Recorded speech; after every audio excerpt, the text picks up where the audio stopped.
Good morning mga idol and magandang umaga sa inyong lahat. Maraming salamat po sa patuloy ninyong suporta. So thank you ng marami sa nagbigay ng pangbili ng kopi at saka coffee meat at binilihan na lang natin ng tinapay. So thank you kay Busy Meat, Busy Kitchen, Marlon De Leon. Ito po yun natin mga idol. Ayan. So para at least may asukal at saka ako Nescafe stick at coffee meat at mayroon na rin tayong pandesal. So yan, thank you ng marami sa iyo idol, sa iyong kabaitan, sa inyong lahat dyan, sa aking mga solid viewers. Maraming salamat sa inyong lahat. And yan na muna, mag-intro po muna tayo mga idol.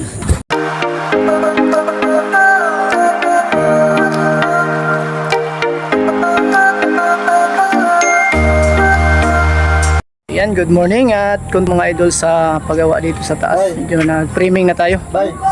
Ayan, at yung kasamahan natin dito si Idol JR. Shout out mo yung lugar mo. Shout out sa Cavite. Cavite, anong barangay nyo idol? Silang. Barangay Silang, shout out sa inyong lahat dyan. Ito po yun si Idol JR. Diyan, nagtrabaho sila dito. Sila po yung isang trabahante ni boss o maging kanang kamay po niya, si Sir JR. Ayan. Punta naman natin yung mga kasamahan niya dito. Please, ma-update na rin natin. Ayan. So yung kasamahan natin, nandoon na sila sa taas at papuntahan natin mamaya. Unahin muna natin yung kanilang ginawa dito mga idol kasi gumagawa po sila dito ng parang tarpaulin po or signboard para po sa magiging tindahan po nila dito, no?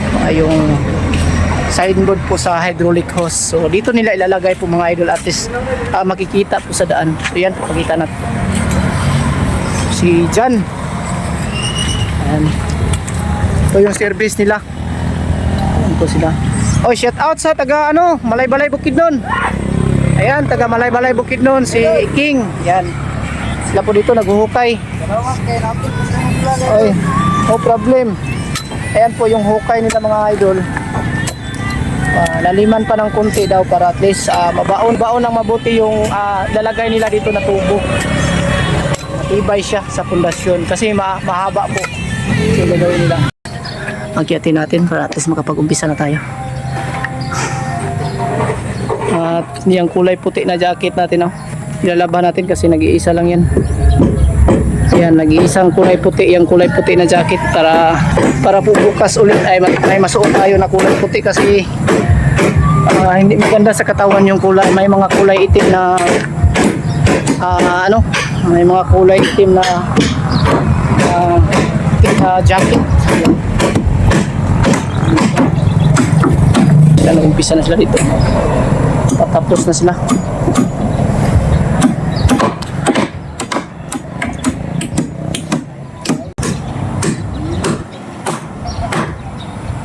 So dito kami mga idol at mamaya papakita natin yung update kasi hindi tayo makapag-video habang gumagawa dito mga idol. Natakot ako baka malaglag yung cellphone natin.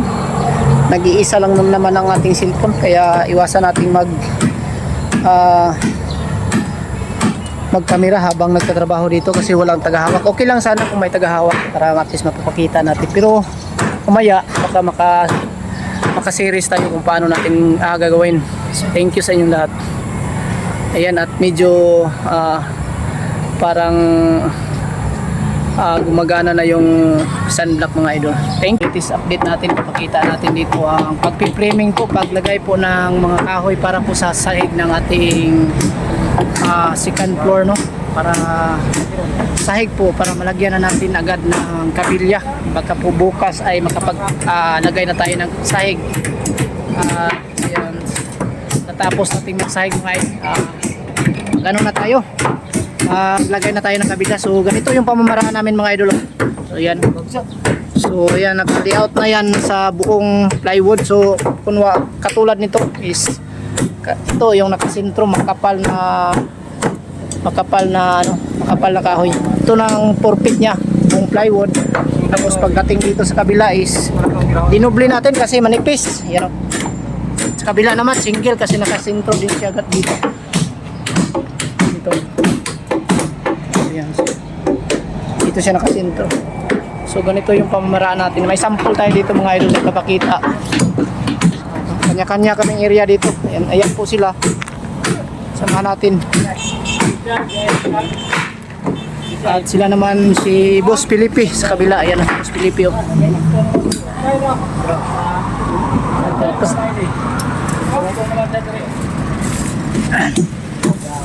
Sa kabila may naumpisahan na po dito mga idol.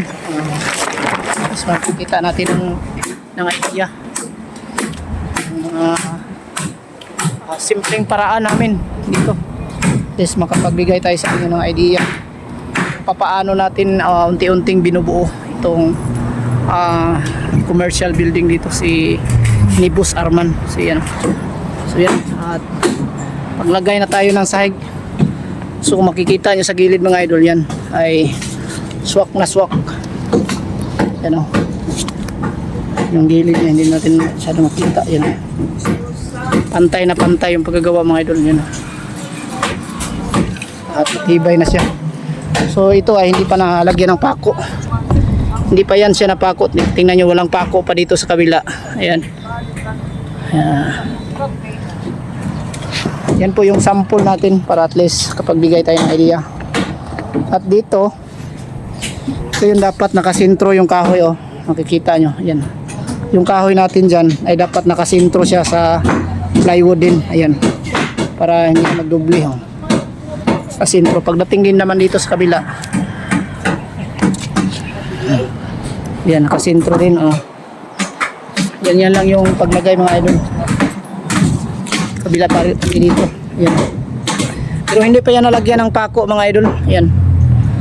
So, yan po ang ating pamamaraan ganitong trabaho. Yan, dito po kami nasasanay sa paglalagay ng mga kahoy at plywood. So madali na lang to paglagay ng mga sahig na plywood pagka patapos nating maglagay ng mga framing. Madali na lang po siyang ilalagay. At dito sa kabila ng gawa namin kanina ay hindi pa natapos kasi marami tayong inasikaso. Ayan o. So dito natin susunod. Ito na lang yung banda dito yung kulang. Tatlong ano na lang, tatlong room. Kulang. So yan, ang latest update natin. So thank you sa inyong lahat. Lalong-lalo na po sa nagbigay ng sponsor. So medyo ay namumula tayo pero hindi na masyadong sunog yung mukha natin mga idol. Ayan o. Parang umepekto na yung sunblock natin. So thank you sa namigay. Ayan. Ang bait ni idol. At ingat kayo dyan palagi. At kami rin dito ay mag-iingat kami. So salamat sa inyong suporta. Ayan, good afternoon sa inyong lahat mga idol. So bali tatlong ano na lang, tatlong biga na lang po, tatlong ano ba tawag ito, tatlong room o tatlong square na lang po dito yung kulang na paglalagyan namin ng mga framing para sa aming slab. Ayan. At ganito yung mga pamaraan namin mga idol. Pakita natin yung diskarte. Bali dito po inuuna natin yung 4 feet by 4 feet yung dito. 4 feet yung lapad ng ating plywood. So ganito. Yan o. Yan po yung isa. Tapos dito 4 feet yan. Ito. Isa yan. Yan 4 feet. Pagdating naman dito 4 feet para at least magkasya lahat. Inuuna natin yung mga 4 feet para at least paglagay ng ating plywood sa eskwela ay wala na po tayong problema. Bali dito po sa gitna ng 4 feet kahit ito'y hindi masyadong matuwid ang gagamitin natin, wala na pong problema kasi nakasakay na po dito sa 4 feet yung nilalagay natin. Ayan, sumakay na po yan ang plywood. Yung plywood dyan sa gitna ay sumakay na po siya dyan kaya hindi na po siya malalaglag. At yung sa gitna ng dito, yung dito banda, yung sa gitna ay kahit hindi po siya masyadong matuwid, yung ganyan. Basta yung elevation po niya ay matuwid, wala na pong problema. Ganyan lang yung ating mga tutorial dito. Tapos nito ay maglalagay na tayo ng sahig. Yan. Dito na lang yung kulang. Dito ay naumpisahan na dito. Itong dalawa na lang ang dito at saka doon sa kabila. Atas na pagkatapos natin dyan ay pwede na tayo magsahig mga idol. So thank you sa inyong lahat sa inyong kabutihan, sa palaging pagsuporta. Ramdam ko po yung inyong mga kabaitan mga idol sa ating mga comment, no? Nakikita ko doon na talagang ang pagmamahal nyo ay walang sawa. So thank you talaga dahil dahil sa inyong kabaitan ay patuloy ako dito na nagbablog. Patuloy tayo na gumagawa ng mga content tutorial, mga kabutihang asal. Kahit hindi pa tayo nag-vlog idol, ay nasa mabuting asal na po ang ginagawa natin araw-araw. Dahil ang gusto ko ay lahat ng aking makilala po ay gumagawa tayo ng kabutihan. Kahit wala tayong involved na money dyan na binigay, ay yung kabutihan, kabutihang pagkatao ang ating gagawin sa ating kapwa. So yan, thank you sa inyong lahat, sa inyong kabaitan, sa ating mga silent viewers, sa mga new subscriber natin dyan na pumapasok, no? Sa inyong lahat, maraming salamat. So papahinga muna tayo at mamayang konti ay mag-shout out tayo sa ating mga mahal na viewers araw-araw na nanonood. So yan, kakaunti lang po talaga ngayon ang nagpa-shout out kasi dumaan tayo sa live. Yung live kasi ay direkta tayong nag-shout out, no? So yan, thank you. Kasi hindi po madali-dali namin pag kayari nito. Buhat na minsan umulan at sobrang init din minsan. Kaya minsan naman ay gumagawa tayo ng paraan, magawa tayo ng mga dito sa taas, yung bubong na trapal, kahit trapal para at least lang ay tayo matakpan yung init. Kahit kunting init lang matakpan, please patuloy tayo gumagawa kasi kung sobrang init mga idol ay hindi tayo komportable na magtrabaho. So yan, at mag-shout out na po muna tayo mga idol. Mag-shout out po muna tayo sa ating mga mahal na viewers, no? Kahit kunti lang yung nagpa-shout out dito. Okay lang kahit kayo lang. So yung iba hindi pa siguro nagpapa-shout out pero okay lang yan. Shout out na lang natin si Diliros Coronado from Banga, South Cotabato.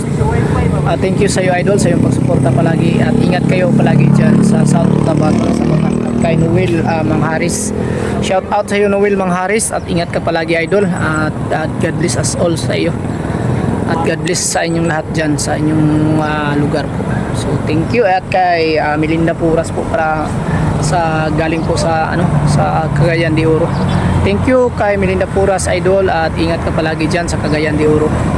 At sa inyong lahat at maraming salamat sa palagi niyong suporta sa Bitoy Daily Mix Vlog, lalong-lalo po sa Pugong Biyahero team, sa lahat po ng vlogger sa sa Pugong Biyahero, sa lahat po ng nagvision. Thank you sa inyong suporta sa kanila po mga idol, sa inyong kabaitan, sa patuloy na sa lahat po na patuloy na nagbigay ng mga sponsor sa Pugong Biyahero team. Maraming salamat po, isa kayong bayani po para sa ating mga taong mahihirap sa kabundukan po, dahil yung tulong nyo po ay sila Sir Paul po ang naging tulay para mahatid po yung tulong sa kabundukan. So thank you sa inyong lahat sa patuloy na pagsuporta po sa Pugong Biyahero team, sa lahat ng team, lalo po kay ay PB Panday, siya po ang gumagawa sa bahay ni Sir Paul ngayon sa Davao. Thank you sa inyong lahat sa patuloy nyo suporta sa kanya mga idol.